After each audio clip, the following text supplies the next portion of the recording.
എനിക്കായി കരുതുന്നവൻ, ഭാരങ്ങൾ വഹിക്കുന്നവൻ, എന്നെ കൈവിടാത്തവൻ, യേശുവൻ കൂടെയുണ്ട്.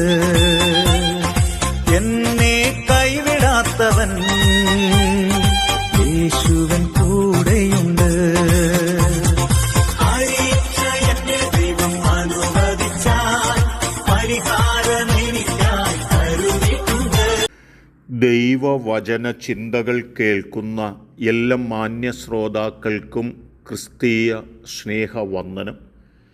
ഇയ്യോബിൻ്റെ പുസ്തകം 33-ാം അധ്യായം 24-ാമത് വാക്യം. ആ വചനം നാം ഇങ്ങനെ വായിക്കുന്നു: അവൻ അവങ്കൽ കൃപ വിചാരിച്ചു, കുഴിയിൽ ഇറങ്ങാതെ വണ്ണം ഇവനെ രക്ഷിക്കണമേ. ഞാനൊരു മറുവില കണ്ടിരിക്കുന്നു എന്ന് പറയും. നാശത്തിലേക്കും തകർച്ചയിലേക്കും പരാജയത്തിലേക്കും കടന്നുപോയിക്കൊണ്ടിരിക്കുന്ന മനുഷ്യനെ രക്ഷിപ്പാൻ വേണ്ടി മറുവില കൊടുത്ത് രക്ഷിച്ച ഒരു രക്ഷാമാർഗത്തെക്കുറിച്ചും ഒരു രക്ഷകനെക്കുറിച്ചും ബൈബിൾ നമ്മെ ആധികാരികമായി ഓർമ്മപ്പെടുത്തുന്നുണ്ട്.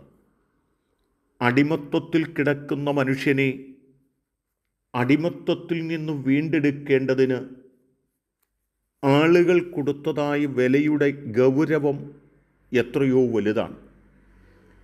ബ്രിട്ടീഷ് അധികാരത്തിനകത്ത് കിടന്ന ഇന്ത്യക്ക് സ്വാതന്ത്ര്യം നൽകിക്കിട്ടേണ്ടതിനായി കൊടുത്ത വിലയുടെ വലിപ്പം ഇന്ത്യൻ പൗരനറിയാവുന്നതുപോലെ സാത്താനാൽ ബന്ധിക്കപ്പെട്ട മനുഷ്യവർഗത്തെ വീണ്ടെടുക്കേണ്ടതിന് കർത്താവായ യേശുക്രിസ്തു നൽകിയ വിലയുടെ ആഴങ്ങൾ എത്രമാത്രം വലുതാണെന്ന് നാം ചിന്തിക്കേണ്ടതുണ്ട്.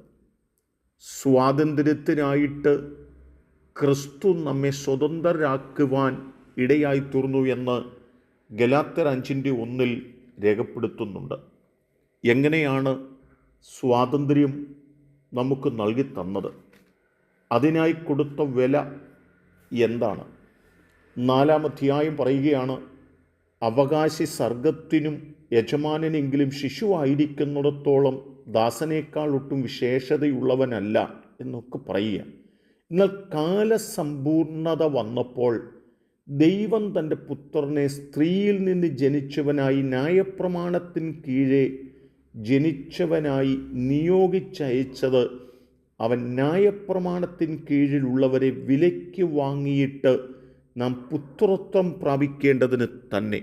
അപ്പോൾ അടിമത്വത്തിൽ കിടന്ന നമ്മെ കർത്താവായ യേശുക്രിസ്തു വിലയ്ക്ക് വാങ്ങി എന്ന വാക്കുകൾ ഓർപ്പിക്കുമ്പോൾ യോഹന്നാൻ എഴുതിയ 1-ാം ലേഖനം 1-ാം അധ്യായം 7-ാം വാക്യം പറയുമ്പോൾ അവൻ്റെ പുത്രനായ യേശുവിൻ്റെ രക്തം സകല പാപവും പോക്കി നമ്മെ ശുദ്ധീകരിക്കുന്നു എന്നോർപ്പിക്കുന്നുണ്ട്.